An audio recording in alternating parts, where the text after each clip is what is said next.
Shadows in Stillwater. Part 1. It was the first time in 2 years that Noah had to walk alone to the community center after school. The walk had never been easy, but now that his best friend and boyfriend, Chris, lay unconscious in the hospital, it felt unbearable. The familiar sound of Noah's sneakers on the cracked sidewalk of their small town, Stillwater, seemed louder in the silence of his own thoughts. Chris and Noah had met in sophomore year, their paths crossing on the track team.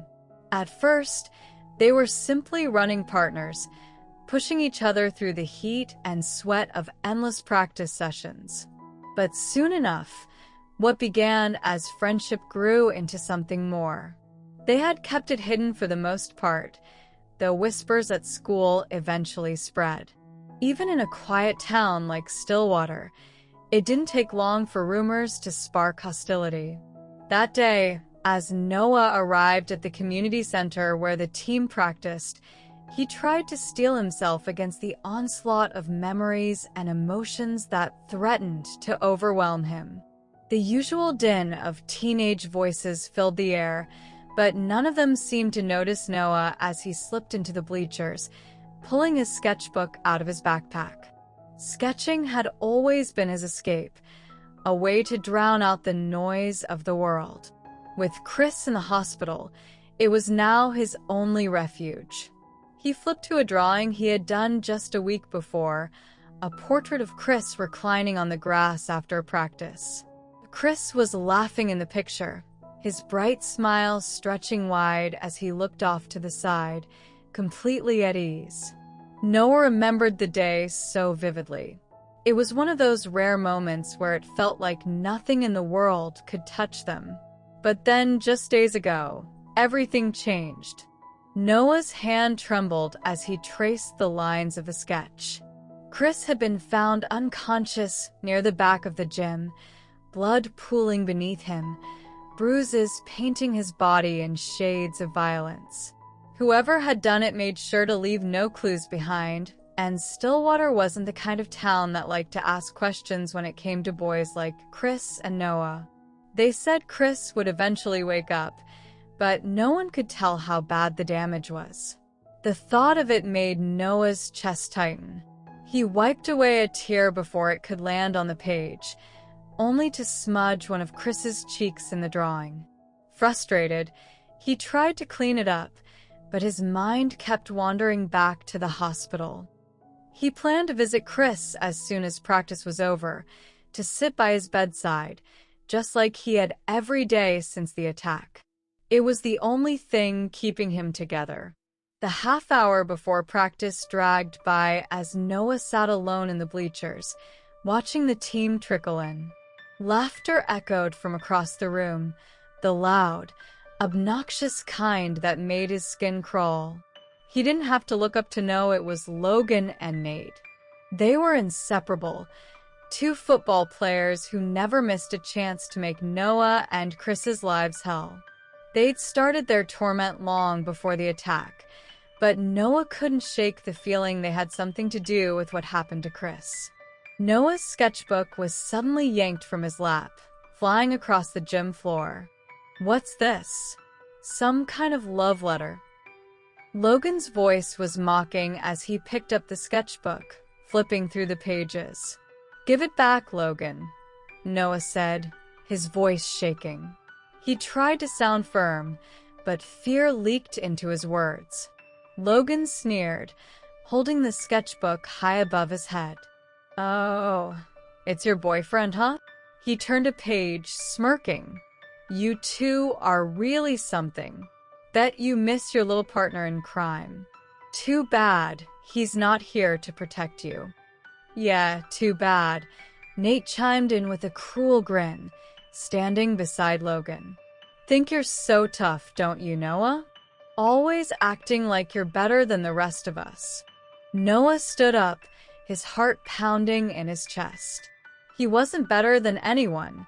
He just wanted to be left alone. "Just give it back," he said, trying not to let his voice crack. But Logan wasn't finished. He turned to a drawing Noah had worked on the night before the attack. It was of Chris, but this time, he had drawn him smiling as he crossed the finish line of a race they had trained for all season. The joy in Chris's expression was so vivid, it hurt Noah just to look at it now. Logan ripped the page out and crumpled it into a ball, tossing it over his shoulder with a smirk. Oops. Something inside Noah snapped. He lunged at Logan, but before he could reach him, Nate shoved him hard into the bleachers. Noah hit the metal bench with a thud, pain shooting through his back as he crumpled to the floor. Careful, Noah. Wouldn't want to end up like Chris, now would you? Logan said, his voice low and menacing. Noah glared up at them, rage burning in his chest. I'll make sure you pay for this. He spat through gritted teeth, the words more a promise to himself than to them. Logan and Nate exchanged a glance, laughing again as they turned to leave. Yeah, whatever, freak. Keep drawing your little pictures. Maybe they'll protect you. As they left the gym, Noah sat on the floor, breathing heavily. His hands were shaking, and his whole body felt like it was on fire. He wanted to scream, to hit something, to make them feel the same pain he felt. But instead, he gathered the torn pieces of his sketchbook, his vision blurring with unshed tears. It was then that he noticed someone standing over him. The janitor, Mr. Malik, a quiet man who had always been kind but kept to himself, was watching him with sad eyes. He knelt down and began helping Noah gather the crumpled pages. Here, Mr. Malik said softly, handing Noah the torn drawing of Chris. You can fix this. Noah stared at the drawing in his hands. The lines were faint now, smudged and torn, but the image was still there. His heart ached as he thought of Chris lying in the hospital bed, broken and beaten, and for the first time, a new thought began to take shape in Noah's mind, a thought darker than any he had ever entertained before. Fixing the drawing wouldn't change anything, but maybe there was another way. Noah thanked Mr. Malik quietly, his mind spinning as he left the gym that afternoon. As he made his way to the hospital to visit Chris, the weight of his anger grew heavier. Something needed to change, and maybe, just maybe, he could be the one to change it. As he walked down the familiar hospital hallway, the idea rooted itself deeper in his mind. He would make them pay. He didn't know how, but he could feel it. Something had shifted inside him. When Noah finally reached Chris's room, he sat by his side, as he always did. But this time, as he pulled out his sketchbook and began to draw, the lines were darker, sharper, filled with a new kind of intensity. He wasn't drawing for peace anymore. He was drawing for justice. And soon, Stillwater would feel the weight of that justice. The hospital room was quiet, save for the soft beeping of the heart monitor and the steady rise and fall of Chris's chest. Noah sat beside him, the dim light casting long shadows over the sterile walls. He stared at Chris's pale face, so peaceful yet so distant, like he was trapped in a place Noah couldn't reach. Noah squeezed Chris's hand gently. I don't know what to do anymore, he whispered. I'm trying to be strong, but I don't know how long I can keep going. Chris didn't respond, he couldn't. The doctors said there was hope he'd wake up, but with each passing day, that hope grew dimmer. Noah's visits had become routine, yet each one felt heavier than the last. He pulled his sketchbook onto his lap, staring at the cover for a long moment before opening it. The torn page of Chris at the finish line sat there, a reminder of how everything had been ripped apart. He traced the lines of Chris's face once more, but this time, instead of sorrow, he felt something else, something cold, like a knot tightening in his chest. His hand moved slowly at first, then with growing speed. He started a new drawing, but this one was different. The Chris he drew wasn't smiling. This Chris was strong, fierce, standing tall like a figure carved out of stone.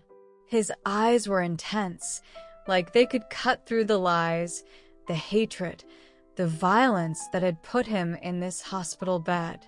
Noah's breath quickened as he worked, pouring everything he had into the sketch, his pain, his anger, his love. The image of Chris became a warrior, someone who couldn't be broken, someone who would rise up, no matter how hard they tried to bring him down.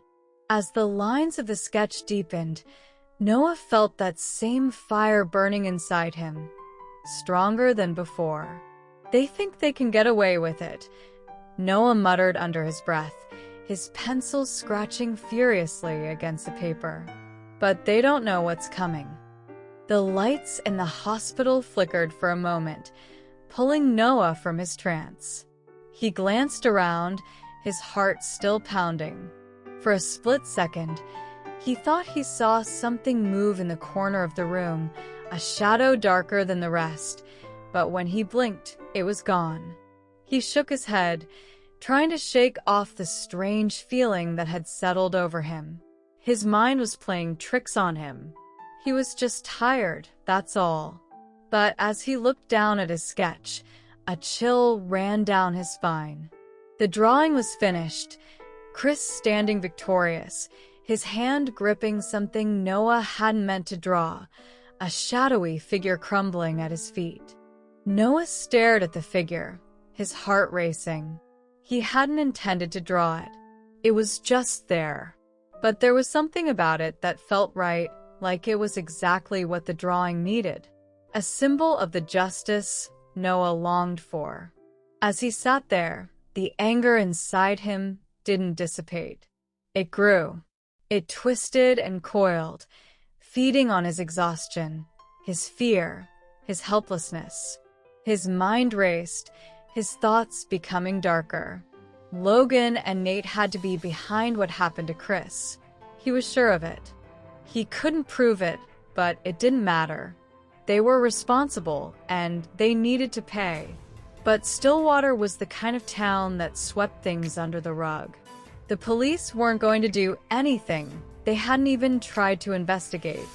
The whispers around town were too loud, too ugly, and no one knew that in their eyes, Chris and he were already guilty of something, just by existing.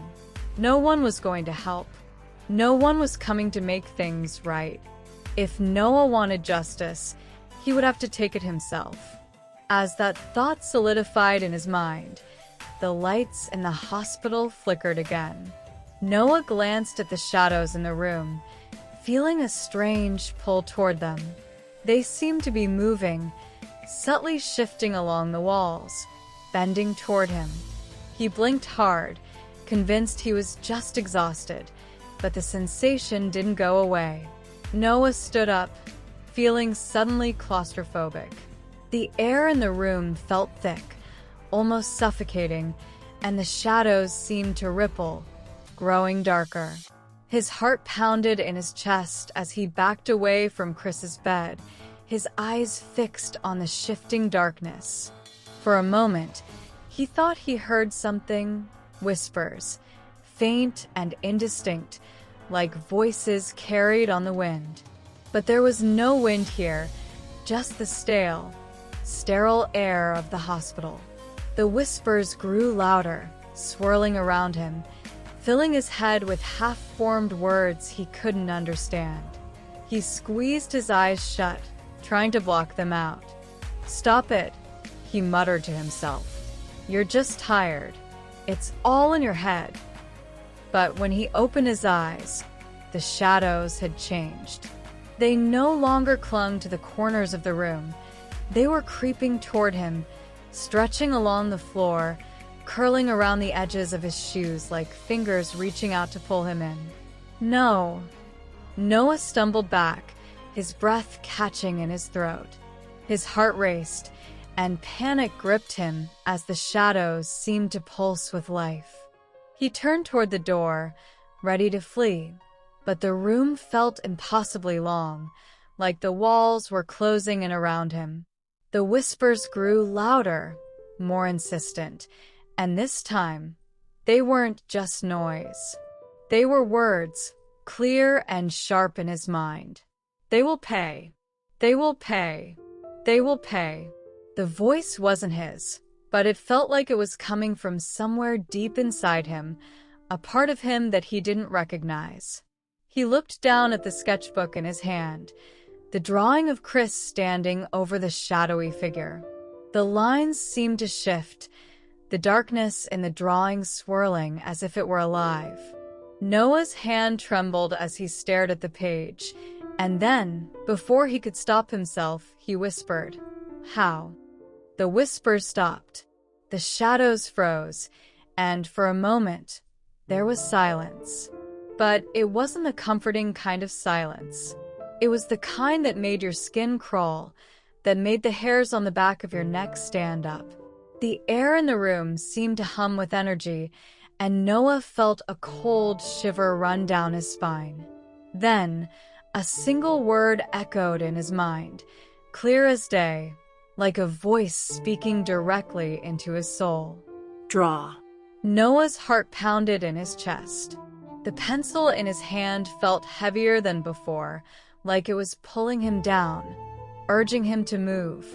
He didn't understand what was happening, but he felt an irresistible pull. Without thinking, he flipped to a new page in his sketchbook, his hand moving as if guided by something outside of him. The lines he drew were quick, sharp, and filled with an intensity he had never felt before. He wasn't drawing for beauty or for peace. He was drawing for something else entirely. His hand moved faster, the pencil scratching across the page, creating shapes, forms, figures that seemed to come from somewhere deep within him, shapes he didn't fully understand. And then, as quickly as it began, it stopped. Noah looked down at the page, his breath shallow, his hands trembling. He had drawn Logan and Nate, but they weren't laughing this time. They weren't mocking him. In the drawing, they were on their knees, fear etched into their faces, surrounded by swirling shadows that seemed to rise up from the ground like dark tendrils, wrapping around them, pulling them into the darkness. Noah stared at the drawing, his heart racing. He didn't know how he had drawn it, or why, but the image filled him with a strange sense of power. The shadows in the room had receded, leaving only the dim light of the hospital once again. But something had changed. Noah could feel it deep inside him. The whispers were gone, but the promise they left behind remained. Noah wasn't just going to get justice for Chris. He was going to make them all pay.